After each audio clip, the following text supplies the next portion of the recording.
मुझे लगता था कि यरूशलेम में हम ज्यादा सुरक्षित हैं क्योंकि ये युद्ध क्षेत्र से काफी दूर है। तो मैं डरा हुआ था, मेरे बच्चे और उनके बच्चे।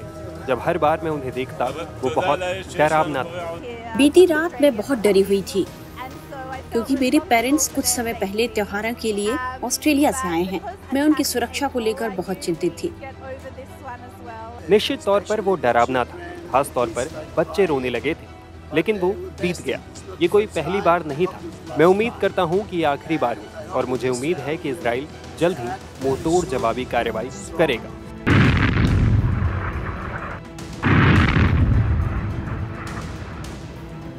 अब तक इजराइल की ताकत, वहां की खुफिया एजेंसी मोसाद की पूरी दुनिया में खूब चर्चा होती रही है। ईरान के हमले से इजराइल गुस्से में है और नेतन्याहू कह चुके हैं कि वो ईरान को सबक सिखाकर रहेंगे। फिलहाल इजराइल में दहशत का माहौल है, वहां के लोग खौफजदा हैं। इजराइल भले ही ईरान को तगड़ा सबक सिखाने की बात कर रहा हो, लेकिन इजराइल से जो वीडियो सामने आ रहे हैं वो हैरान करने वाले हैं। ईरान के हमले में इजराइल को कितना नुकसान हुआ है फिलहाल ये साफ नहीं है। इजराइल और ईरान का अपना अपना दावा है। फिलहाल तो इजराइल के लोग डरे सहमे नजर आ रहे हैं। ये वीडियो इजराइल पर ईरानी हमले के वक्त का है, जब ईरानी मिसाइलें इजराइल के लोगों के लिए मौत बनकर आ रही थी। तब ये खौफजदा लोग बंकरों में शायद यही दुआ कर रहे होंगे कि ये रात उनकी आखिरी रात ना हो। दरअसल हमले की खबर लगते ही इजराइल के उन इलाकों में सायरन बजने लगे जिन इलाकों को ईरान ने निशाना बनाया था। चेतावनी मिलते ही लोग बंकरों की तरफ जान बचाकर भागने लगे। वो बंकरों में मिसाइलों से तो सुरक्षित थी, लेकिन मौत बनकर आ रही मिसाइलों ने उनको दहशत से भर दिया। उस खौफनाक रात की दहशत अब भी लोगों के अंदर है। स्थानीय लोगों ने अपने अंदर बैठे इस डर के बारे में बताया है।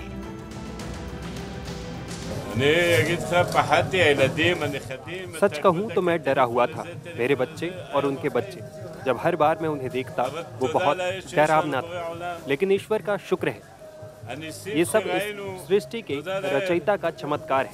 हम बंकरों में थे, हम इजराइल के सभी लोगों के लिए दुआ मांग रहे थे।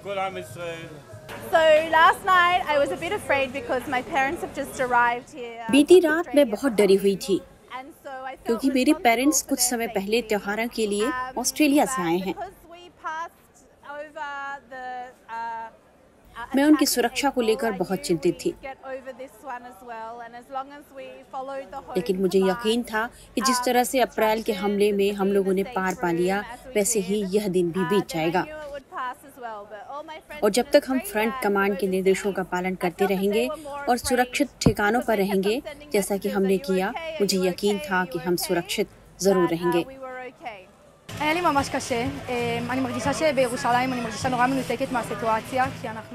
वो मेरे लिए बहुत मुश्किल था।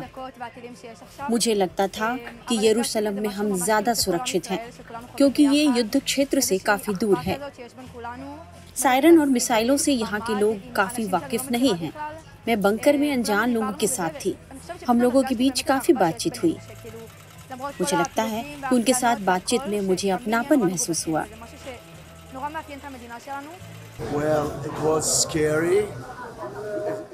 निश्चित तौर पर वो डरावना था, खास तौर पर बच्चे रोने लगे थे, लेकिन वो बीत गया।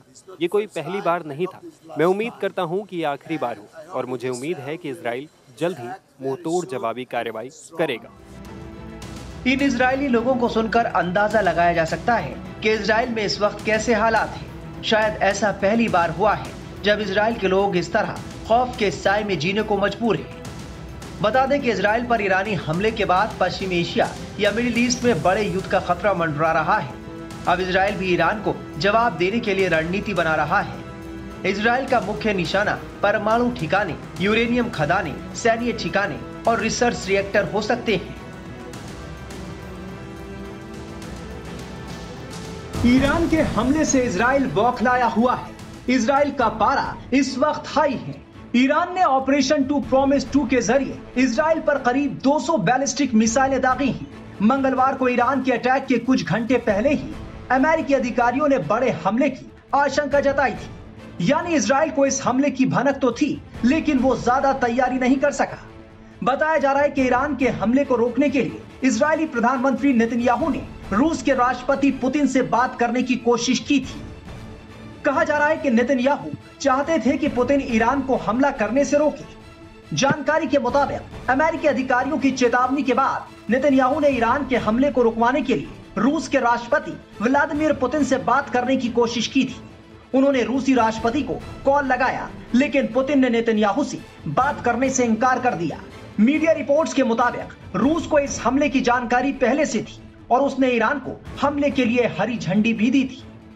दरअसल रूस के प्रधानमंत्री मिखाइल मुशिस्तीन ईरान की आधिकारिक यात्रा पर हैं और तेहरान में उनकी मौजूदगी के दौरान ही ईरान ने इजराइल पर हमला किया है। माना जा रहा है कि ईरान ने इजराइल पर हमले का फैसला सोच समझकर और अपने सहयोगियों से बात कर लिया है। ईरान ने कहा है कि यह हमला हमास चीफ इस्माइल हानिया और हिजबुल्लाह चीफ हसन नसरुल्लाह की हत्या का बदला लेने के लिए किया गया है। हालांकि जब पिछली बार अप्रैल में ईरान ने इजराइल पर हमला किया था, तब उसने अमेरिका को पहले ही इसकी खबर दे दी थी, लेकिन इस बार ईरान ने इस मिशन को पूरी तरह सीक्रेट रखा। इससे पहले सोमवार को ईरानी रेवोल्यूशनरी गार्ड कॉर्प्स के पॉलिटिकल डिप्टी यदउल्लाह जवानी ने कहा था कि IRGC तर्क के आधार पर कार्रवाई करने के फैसले लेता है, सोशल मीडिया की भावनाओं से प्रभावित होकर नहीं। उन्होंने कहा था कि ईरान सोच समझकर और स्थिति का सही आकलन करने के बाद ही जवाबी कार्रवाई का फैसला करता है। उनके इस बयान के करीब 24 घंटे बाद ही ईरान ने इजराइल पर बैलिस्टिक मिसाइलें दागकर बता दिया है कि वो हानिया या नसरुल्लाह की मौत पर चुप नहीं बैठेगा। ईरान के हमले के बाद दुनिया की नजर इजराइल के अगले कदम पर है। दूसरा सीधा सैन्य टकराव ऐसे वक्त में हुआ है जब पिछले कुछ हफ्तों में इजरायली डिफेंस फोर्स ने लेबनान में हिजबुल्लाह के ठिकानों पर बमबारी की है। इसमें हिजबुल्लाह नेता हसन नसरुल्लाह की हत्या भी शामिल है। ईरान ने उन हमलों के लिए नतीजों की चेतावनी दी थी। देखिए, जो ईरान ने अभी 180 के करीब बैलिस्टिक मिसाइल इजराइल पे मारी हैं, वो बहुत बड़ी गलती की है। और वो गलती इसलिए है क्योंकि अभी तक इजराइल ने पहले ही कहा था कि वो पहला वार नहीं करेगा ईरान के ऊपर। अब ईरान ने ये जो मिसाइल्स फायर करके इजराइल को अब खुली छुट्टी दे दी है उसके कि भाई वो जहां पे मर्जी, जब मर्जी और जिस टाइम पे उसकी मर्जी है वो वहां ईरान को अटैक कर सके।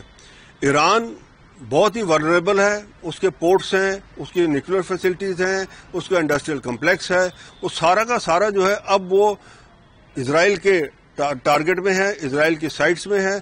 और उसका जो अटैक होगा इजराइल का, जैसे हमने देखा लेबनान के अंदर, उससे किस तरीके से हिजबुल्लाह का सारा जो काडर है, साथ में उसके जो लीडर्स हैं, उन सबको मार गिराया है किस तरीके से। और उसी तरीके से अब ईरान के ऊपर भी वो वार करेगा।